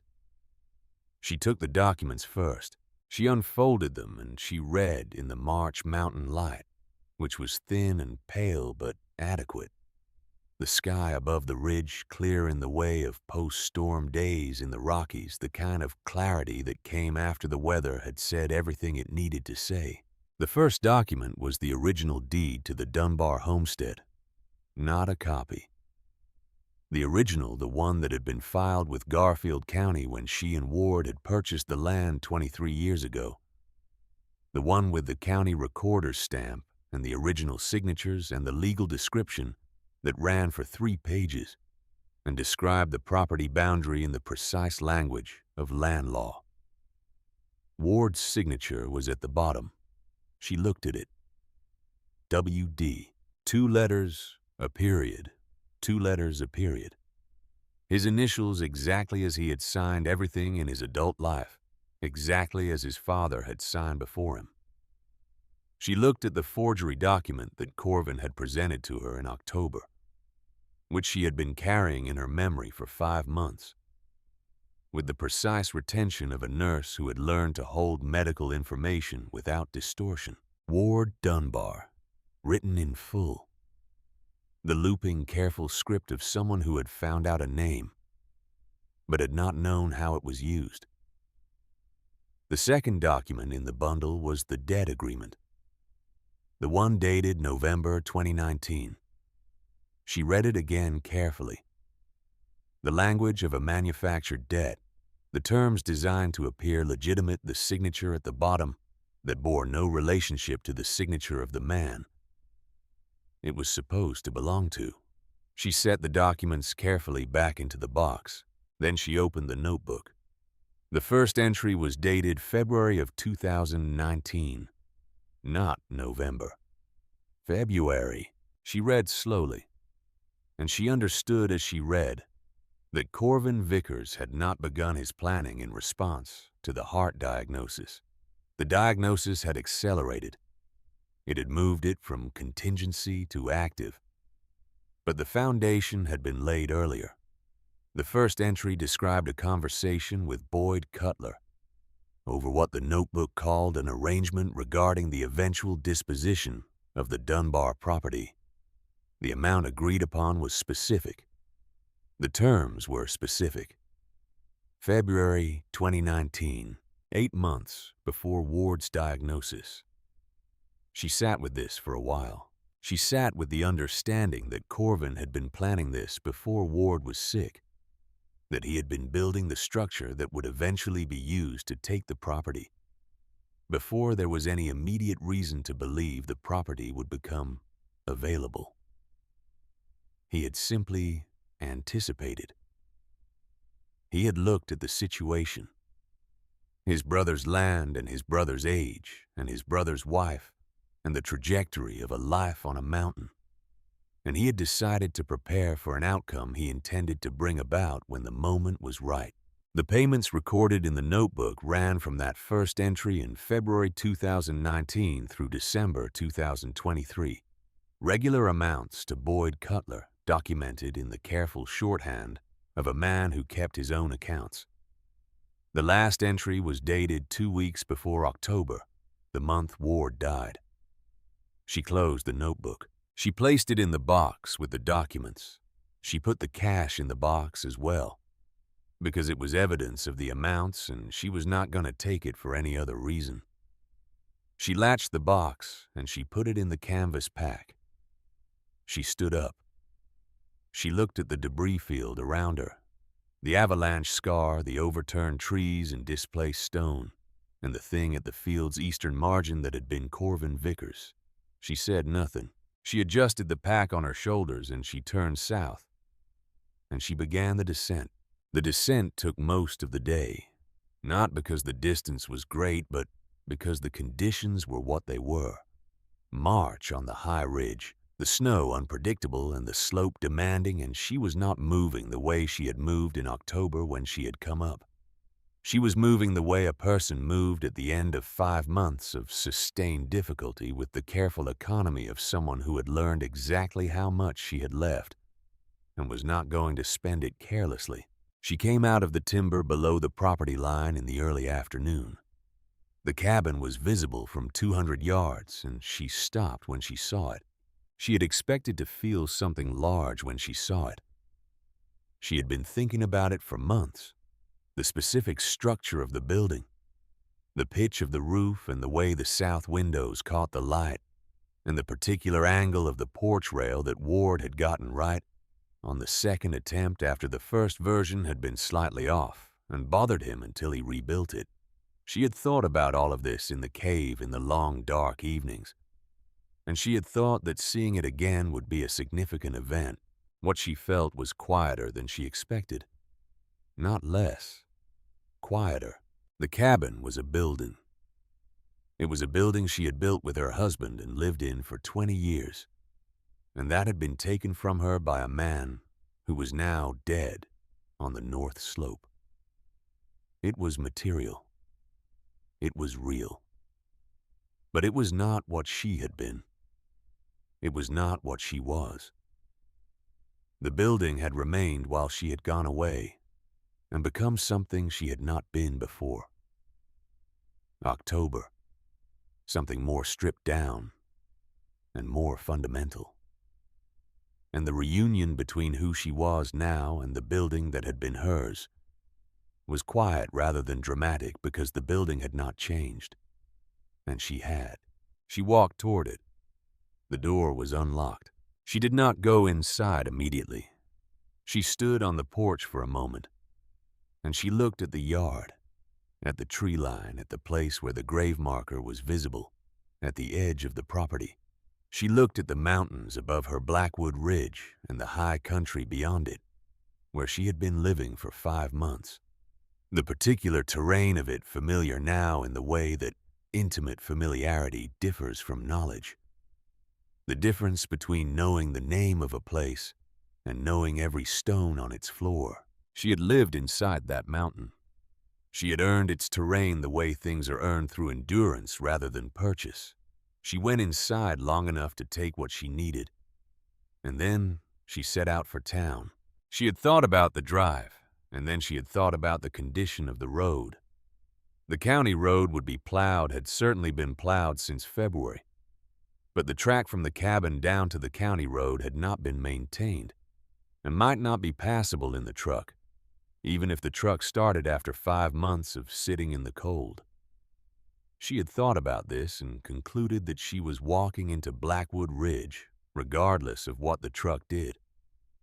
Because arriving on foot was not the same as arriving in a vehicle, and the distinction mattered for reasons she could articulate and reasons she could not. She was going to walk into that town the way Ward had told her once, that people used to walk into important situations on this mountain, not on horseback or in a wagon, but on foot.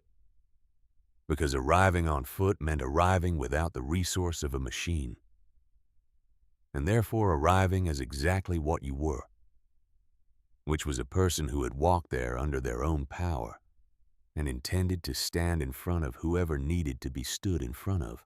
The county road was clear, plowed bare and dry, the gravel showing in the ruts, the evidence of regular traffic in the tire tracks, and the sand that the county trucks had spread on the icy sections. She walked on the shoulder, and she kept a pace that she could maintain without hurrying the pace of a person who was going somewhere and was not in a rush, because she had not been in a rush for the last 5 months and was not going to start now. The town of Blackwood Ridge was 11 miles from the property line. She walked for 3 hours and a little more. She did not count the miles consciously. She counted other things. The birds that had returned to the lower elevation in the past week.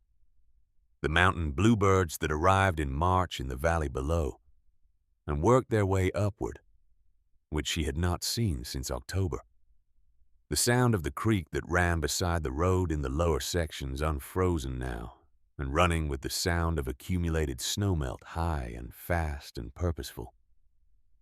The particular smell of mud and pine needle and wet stone that was the smell of the Rockies in early spring, a smell she had known since childhood, a smell that was uncomplicated and entirely good.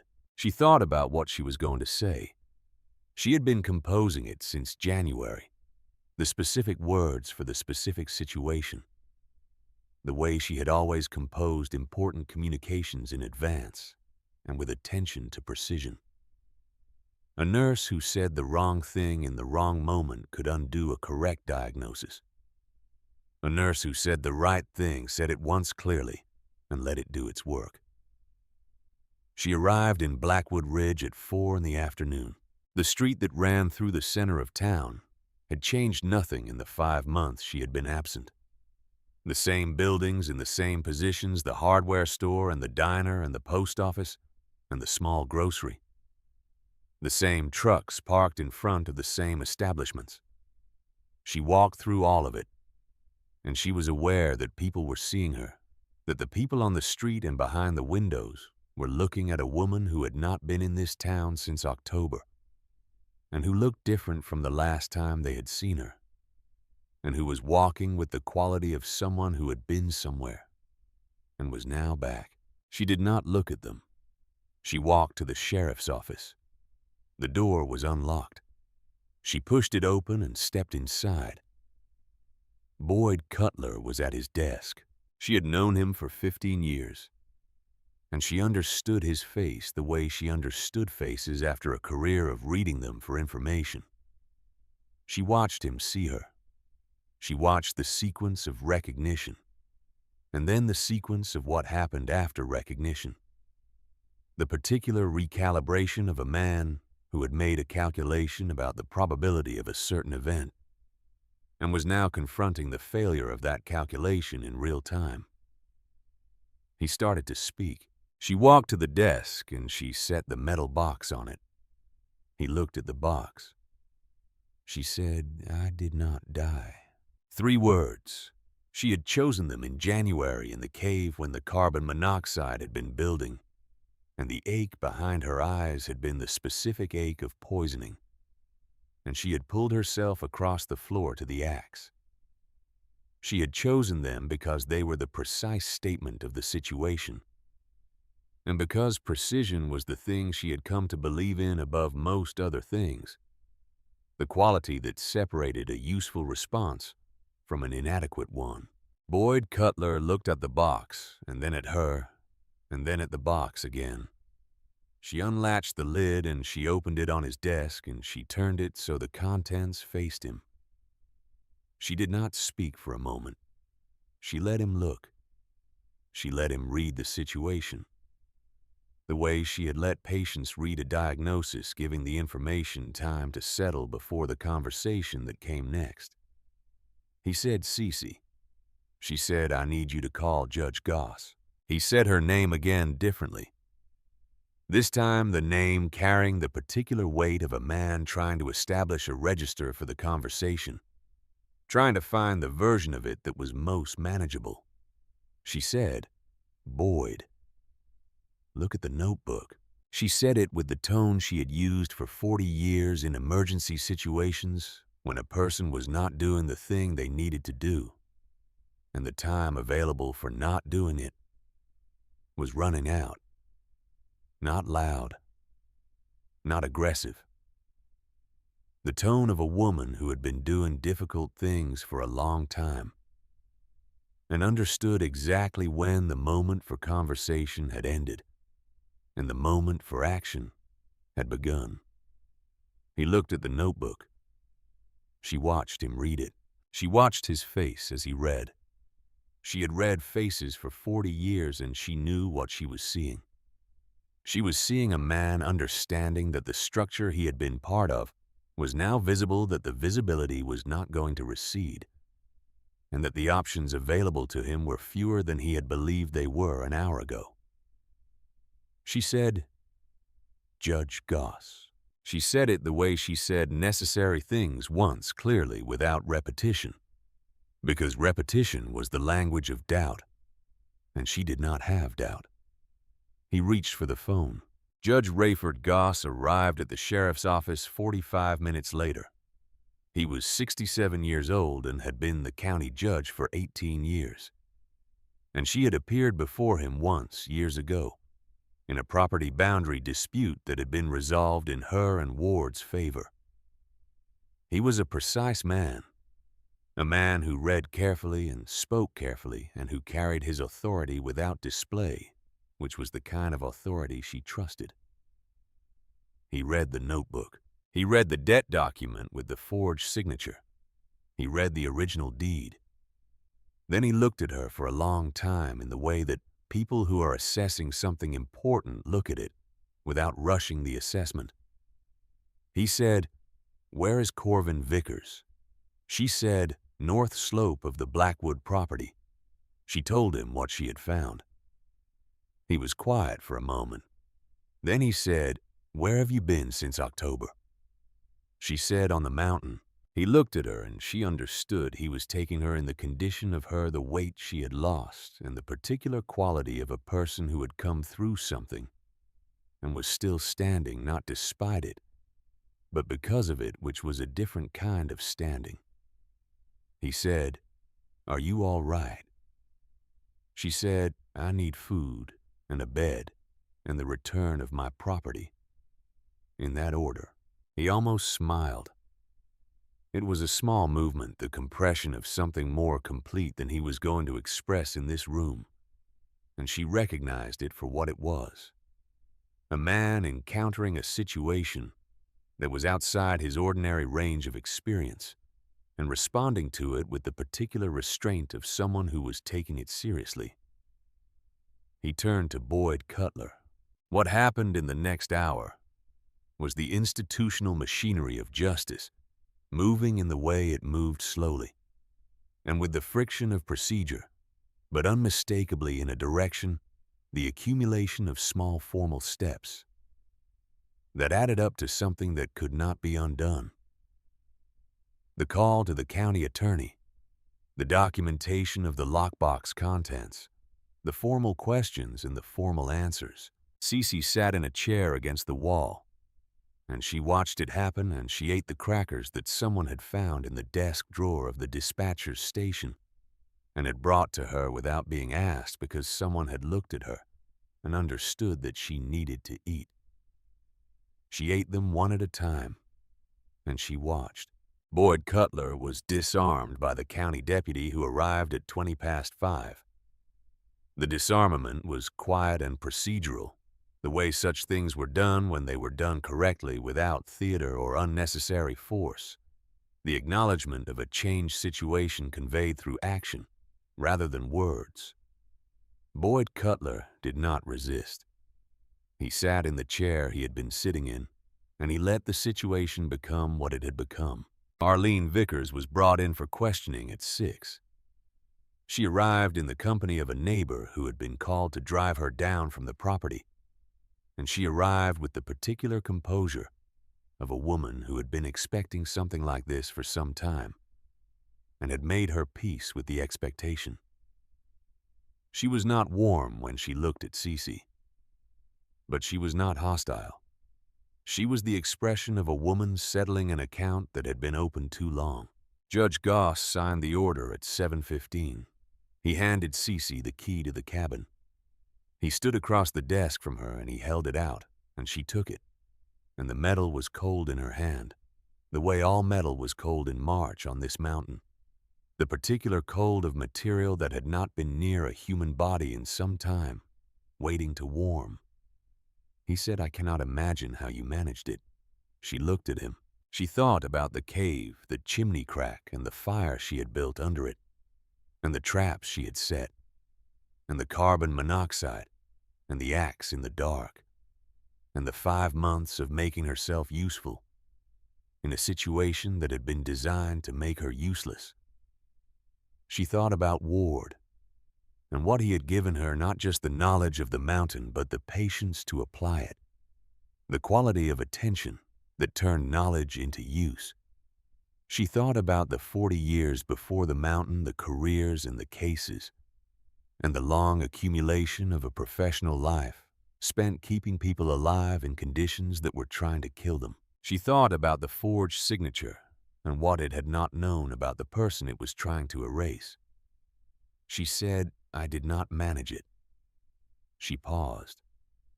She said, "I conquered it." She put the key in her coat pocket. She thanked the judge, and she walked out of the sheriff's office into the March evening, which was cold and clear and smelled of the particular combination of snowmelt and pine and mountain mud that was the smell of this elevation. In this season, the smell of a winter that had spent everything it had and was now releasing its hold on the land. She drove back to the cabin in a truck borrowed from a neighbor who had offered without being asked, who had seen her come out of the sheriff's office and had understood something about the situation without needing it explained. She drove the county road and then the track, and she came up the last rise to the property, and she stopped the truck where she could see the cabin against the sky. She sat in the truck for a while, not because she was uncertain, because she wanted to let the moment be what it was, before it became something ordinary.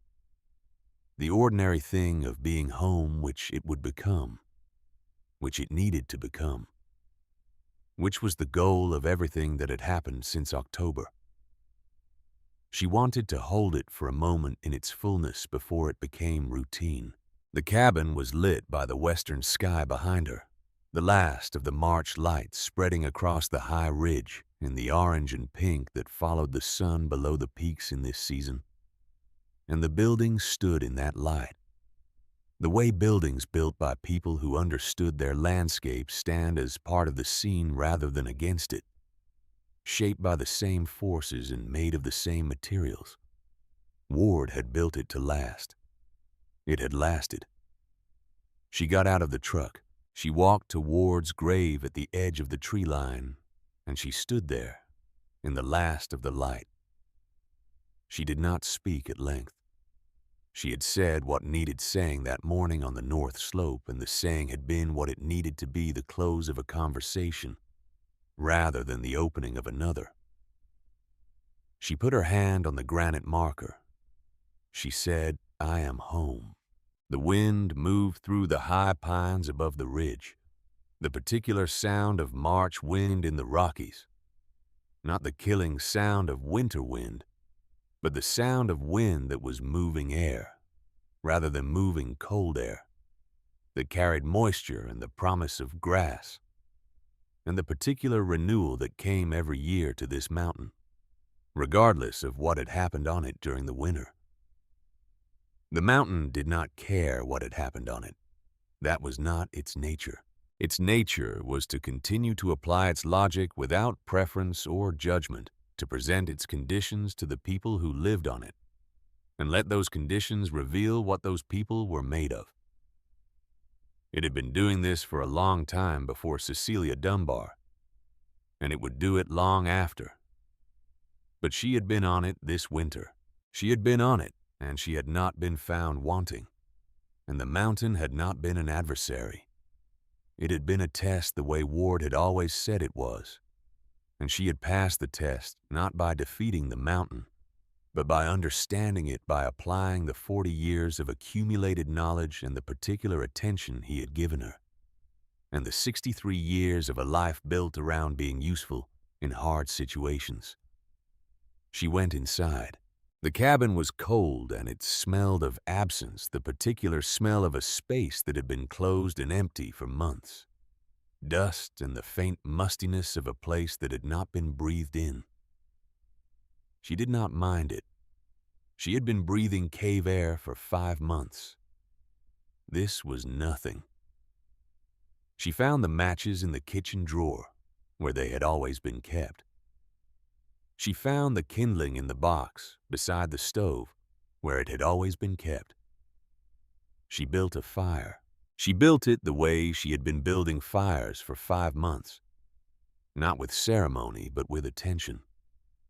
The small, careful architecture of tinder and kindling and larger wood. The patience of someone who understood that a fire built correctly required nothing further, and a fire built incorrectly required constant management. The fire caught on the first match. She sat on the floor in front of the stove with her back against the hearth, and she let the heat come into her, and she ate the last of the crackers from her coat pocket, and she looked at the room around her. Ward's coffee mug was still on the shelf. His work gloves were still on the peg. She would put them away eventually. She would put them somewhere she could find them, when she wanted them, which would not be often and might not be soon, but would happen because that was how grief worked over time. Not the elimination of the person from the space they had occupied, but the gradual integration of their absence into the ongoing life of the person who remained. She was 63 years old. She had buried her husband and been driven from her home, and spent 5 months in the interior of a mountain, keeping herself alive with the tools a 40-year nursing career and 20 years of mountain life had given her. She had come through a winter that had been designed by the weather and by a man who was now dead on the north slope to end her. It had not ended her. She sat in front of the stove, and she felt the fire doing what fires do, which was to warm the immediate space and make it habitable and push back against the cold that would otherwise enter and fill every available space. The eternal negotiation of warmth and cold that was the basic physics of life at altitude in a place where the winter was serious and the summer was brief, and the spring and fall were the mountain's way of reminding you that the extremes were what it was made of. Outside, the March wind moved across Blackwood Ridge. The stars came out in the way they came out at this elevation abruptly and in quantity, the sky going from pale to dark to crowded with light. In the course of an hour, the particular density of stars visible at 8,000 feet that was never visible at lower elevations. The sky here being closer and more present than in the valley. She sat by the fire. She let the cabin warm. She had work to do, the particular work of beginning again, which was different from the work of survival, in that it was oriented towards something rather than away from something. There would be a conversation with the county attorney about the property documentation. There would be the matter of what had been taken in her absence, and what remained, and what needed to be rebuilt. There would be spring, which came to this mountain with the same indifference and the same beauty it had always brought, and which would require what it always required, the attention and the work of a person who understood what this place needed from the people who lived on it. She was ready for all of it. She had been ready since the morning she had come out of the cave into the March light and stood on the surface of the mountain for the first time in weeks, and looked at the sky and understood that the winter had released her, and that what came next was hers to determine. The fire settled into coals. She did not bank it. She let it burn because she was home, and there was wood stacked outside, and she could afford to let the fire be what it was, rather than managing it toward the future. She leaned her head back against the hearthstones, and she looked at the ceiling of the cabin, and she thought about nothing in particular, which was its own kind of rest, the particular rest of a mind that had been working at full capacity for 5 months, and was now for the first time free to simply exist, rather than plan and calculate and assess. The wind moved across the ridge outside. The fire burned. Cecilia Dunbar was home, and the mountain was the mountain it had always been, and the winter was over.